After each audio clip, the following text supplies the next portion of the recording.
Welcome to the latest printed press. I'm Aysen Djemal, and today, before I introduce you to our guest, I'll be giving you the headlines. The first headline is about the general elections update. 3 MPs are quitting the Brexit Party and urging people to back the Conservatives at the upcoming elections. They will urge voters to support the Tories on polling day in exactly 1 week's time to get Brexit done. Miss Rees-Mogg MP for the East Midlands and an ex-Conservative candidate said the Brexit Party is splitting the vote of Leavers in marginal and not so marginal seats. Nigel Farage, leader of the Brexit Party, said he was disappointed at the news. Our second headline is about travellers heading to and from France face 5 days of chaos due to a general strike across the country. French public sector workers began the walkouts on Thursday over French president's plans to reform the nation's pension system. Flights, trains and buses are being hit by the biggest wave of industrial action the country has faced for decades. Our third headline is Elon Musk is being sued by Vernon Unsworth regarding a tweet which referred to Mr. Unsworth as the pedo guy. The Tesla and SpaceX billionaire posted the message after Mr. Unsworth publicly rejected his proposal to use a mini submarine to rescue the boys, members of a football team who became trapped deep inside a cave in northern Thailand in June 2018, in a case that captured the world's attention. But in an interview on CNN after the successful rescue, Mr. Unsworth called the idea a PR stunt and suggested the American stick his submarine where it hurts. 2 days later, Mr. Musk wrote a series of tweets, including one describing Mr. Unsworth as a pedo guy. So, quite interesting news there. And our fourth breaking news is House Speaker Nancy Polish has confirmed that the US House of Representatives will proceed with articles of impeachment against President Donald Trump. She added that the president leaves us no choice but to act. It comes after Donald Trump told Democrats earlier on Thursday that if they are going to impeach him, do it now fast, saying he wants to expose how corrupt our system is. Writing on Twitter, the US president claimed his political rivals have no impeachment case. And that's it for our local headlines and our national headlines. And I'm really pleased today to have our guests, Bambos Charalambous, Labour MP candidate for Enfield and Southgate. Welcome. Hello. Pleasure. Thank you very much for coming on my programme today. My pleasure. I know it's a very, very busy time for you. Only 1 week left before the elections. Before we delve into that, I'd quite like to just talk a little bit about your background, especially for our youngsters out there. I mean, you were born in London and actually raised in Bowes Park, which is Enfield, and you've lived here most of your life.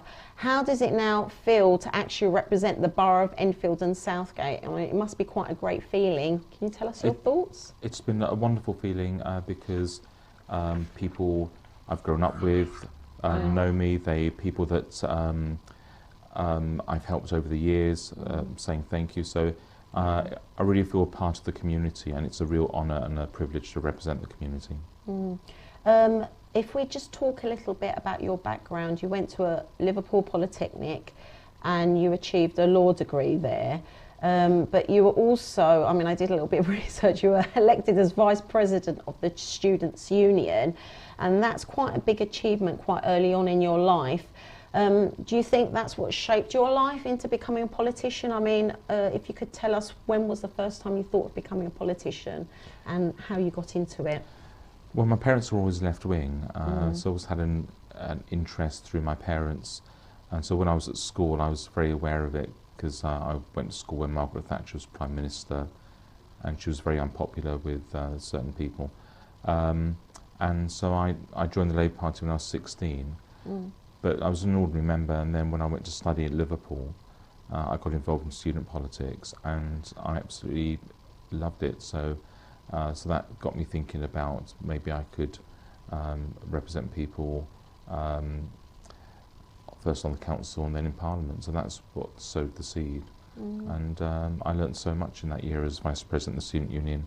Yeah.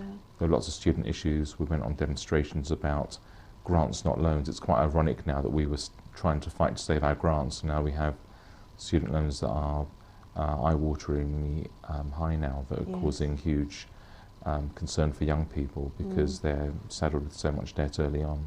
Yeah. Right, so if we now touch on the elections, obviously 1 week left. It's like a real big countdown now. How's the campaigning going? It's going very well. We're knocking lots of doors, delivering leaflets, trying to speak to as many people as possible. There's been a very positive response, but obviously that won't count for anything if we don't get people out to vote next Thursday. So we're working really hard, and we're trying to organise for getting people to vote next Thursday. We're finding that our message is cutting through and that people are listening to what I have to say. I've got a fantastic team helping me, and you know, we'll see what happens next Thursday. Yeah, hopefully, fingers crossed. I mean, I'm going to quote something that you said back in 2015. You said young people have really suffered under this government, while most people have seen the cost of living rise dramatically. And you also said, I believe that people have seen what the Tories are really like in government and that the Labour Party is genuinely different. Do you think these things are still true today? I really do.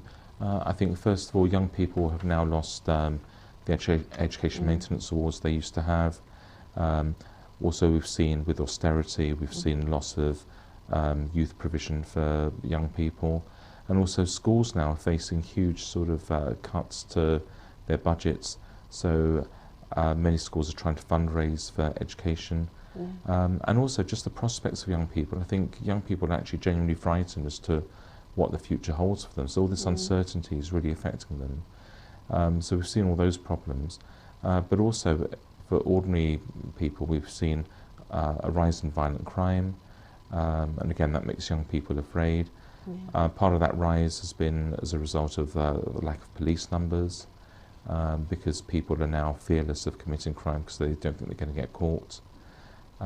We've seen long waiting times for accident emergency units. So if you go to North Middlesex, you can expect to be waiting 4 hours before you're seen, and that's unacceptable. We've also seen problems with social care, so people are having to wait longer to actually get care because the provision isn't there.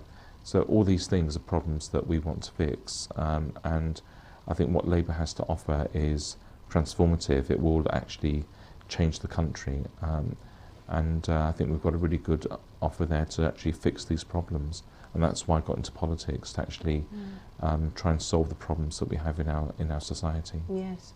I know that you are of Cypriot background, as am I, and I think a lot of our viewers that are watching this programme are also Cypriot, and a particular issue for Turkish Cypriots is the touchdown flights. Now, obviously, there is a lot living in Enfield and Southgate, and they'd be interested to find out what your views are about this particular issue. Well, I'm happy to raise this issue on their behalf if they want me to. So if any of my constituents contact me, I'll raise it with the appropriate authorities. I think it might be outside the remit of the UK government. Yes. So I think that would be slightly problematic. But as a much wider issue, hopefully it'll be one of the things that will be resolved if there is a peaceful settlement for Cyprus. So I think that's something that can be raised on an international level.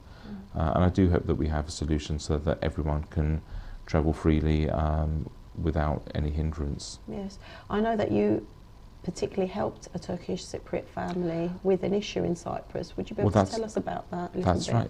One of the first cases I dealt with was of a Turkish Cypriot family that had a claim against the Cyprus government for land that was taken from them when they fled Cyprus in the 60s. Yes. And the compensation was taking a long time to get. So I got involved. I raised the issue with the Cyprus High Commission. I kept raising it and raising it. There was a lot of bureaucracy to do with Cyprus, but eventually we got through. I even took them to the Cyprus High Commission and got them to sign certain forms that were handed to an official there.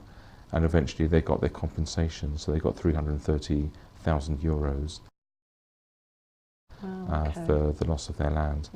And I'll always take any issues where there's an injustice, no matter where they come from, whichever community it comes from. Really. And that was somebody who actually lived in the Southgate area that you helped. Yeah. Now, if we talk about something a little bit wider, more relevant to your actual party, Labour hasn't really given a clear stance on Brexit. Can you explain what your stance is and, you know, what's going to happen if Labour do get elected? So Brexit has been a big dividing issue of communities up and down the country.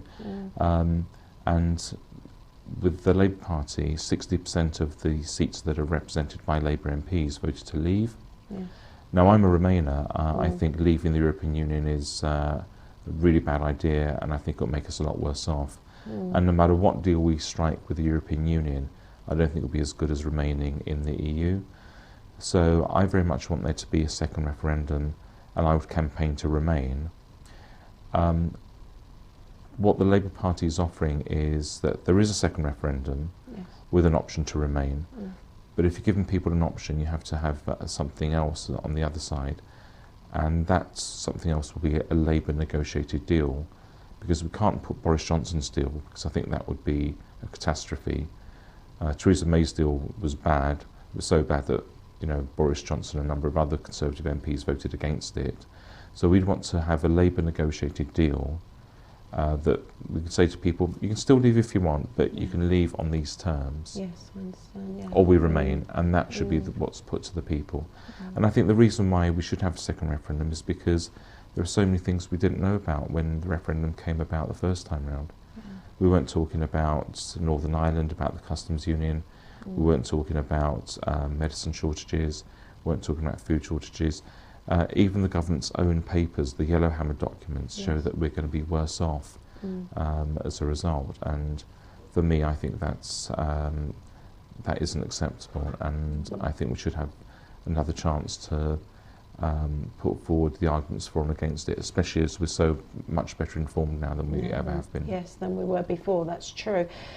Coming back then to our local issues, if you are elected, could you summarise for us what your priorities are actually going to be for the Southgate area and Enfield area?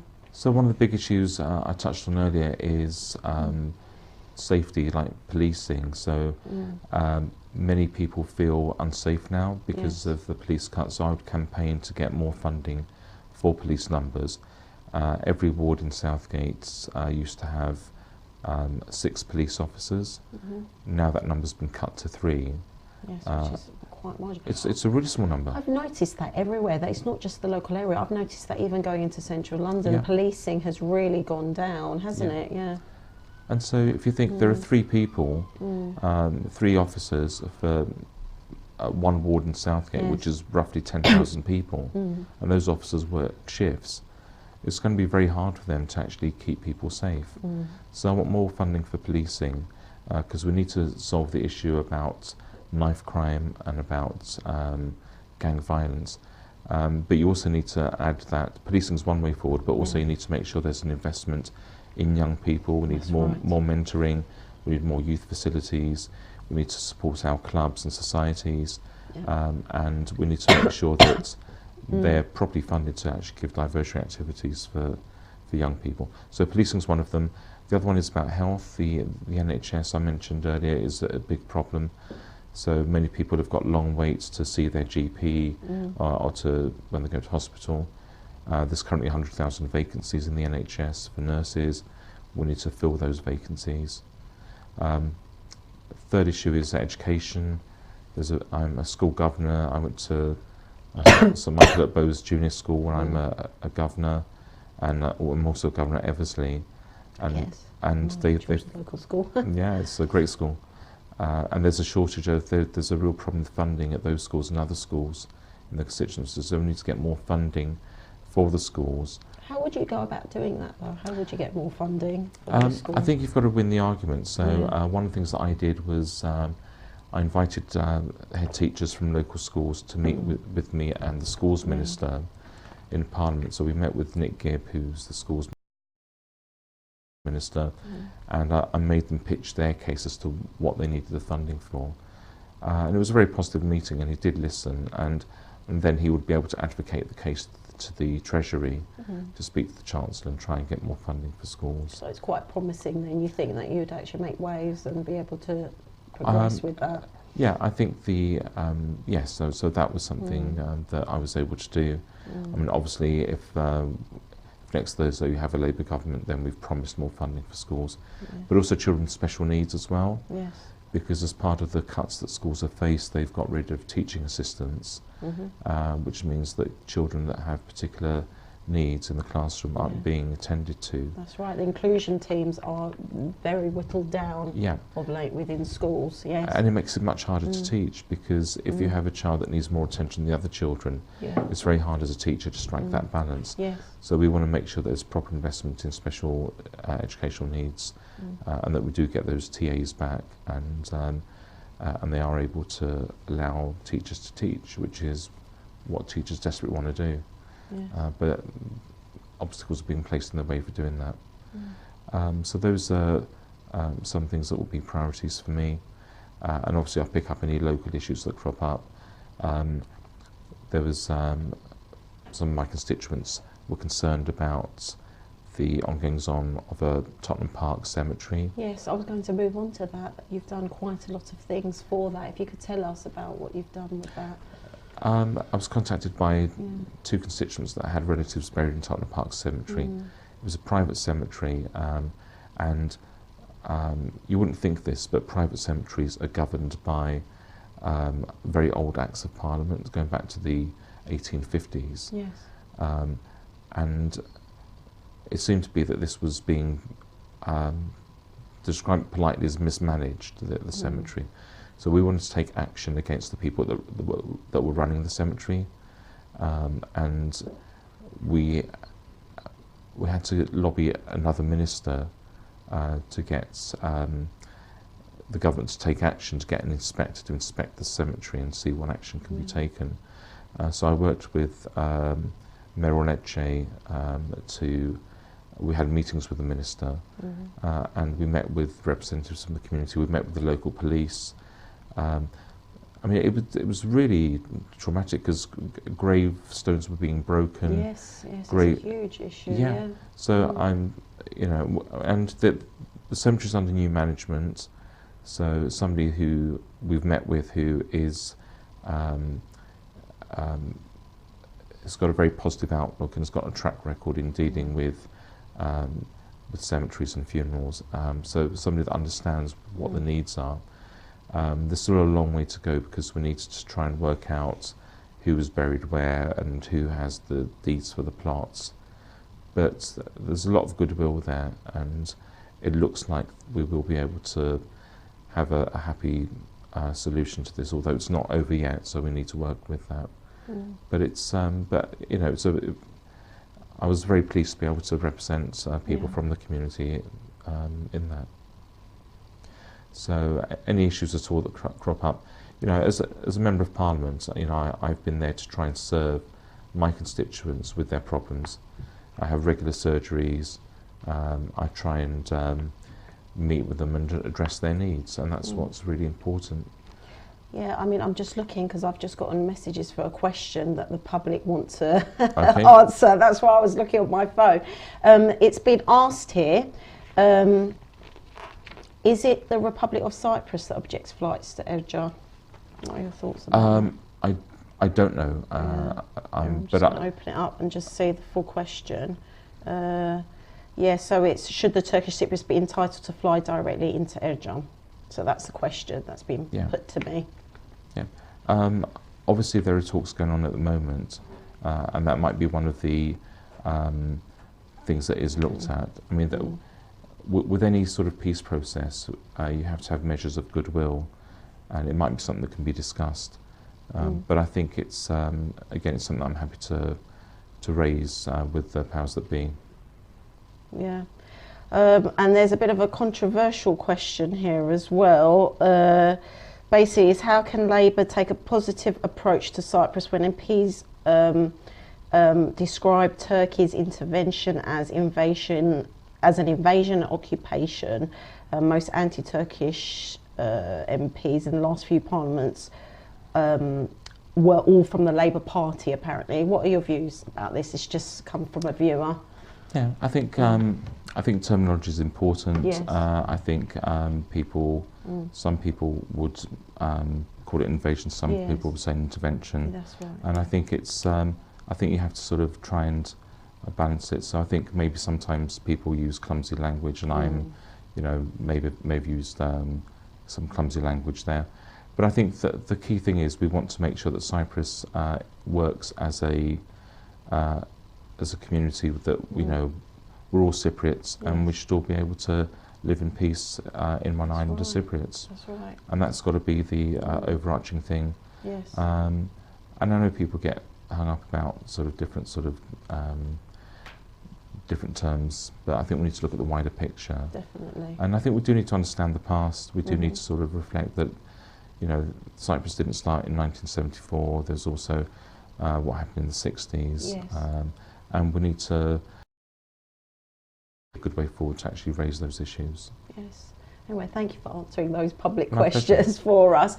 Also, you know, it's been a very busy time for you now, and we're drawing to the end of our programme. And obviously next week is a big week, and hopefully it will all go the way, you know, positively for you.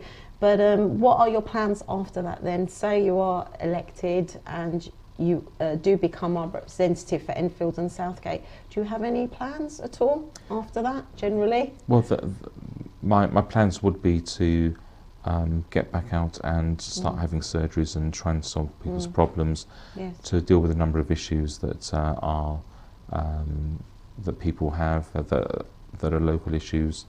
There's a number of those. One of the issues was I was meant to have a meeting with the chief executive of Govia that run the trains. So that meeting got cancelled because of the election, so I'd like to reschedule that. Yes. And also meet with some local residents about policing. They've got concerns about crime in their particular areas. So dealing with those issues and any other issues that people may bring to my attention. I mean, for the local public, just so that they know, there may be some viewers who don't actually know. If they did want to, you were elected, you become our local MP. If they want to come to your surgery, how do they go about actually making an appointment to see you? I have a surgery 4 times a month, so they can telephone my office, and they can book an appointment to see me. If it's really urgent, they don't want to see me, they can drop into the office between 10 and 12 and 2 and 4. But obviously this is dependent on me getting re-elected, so, but that's what we did previously. So they can either telephone or email, or just pop into the office. We do drop-ins. Yeah, I've got more questions about this direct flights issue on our programme. So we'll ask you one last question about this. In 1993, a question was asked to the Director of Tourism in London, are you worried with the increase in attention to North Cyprus? His answer was no. As long as they don't have a direct flight, we are not worried. Was his answer justified? Do you agree with this? I don't know who that was referred to. It was, I mean, I don't know. It was a question asked to the Director of Tourism in London of the ROC. Okay, so this is somebody who deals with travel, and apparently this was asked. But obviously, you're not in agreement with anything like that. I don't have any knowledge of that. But if people want to contact me, I'm happy to raise these issues with them. If I'm elected as the Member of Parliament, you know, I'm always happy to raise people's concerns about things and see what the answer is. So we were saying your surgery is available how many times a week? So I do them 4 times a month, 2 Saturdays, 1 Monday morning and 1 Friday evening. Yes. So I want to continue doing that. Yeah. But obviously that's dependent on me getting re-elected next Thursday. Yes, so fingers crossed.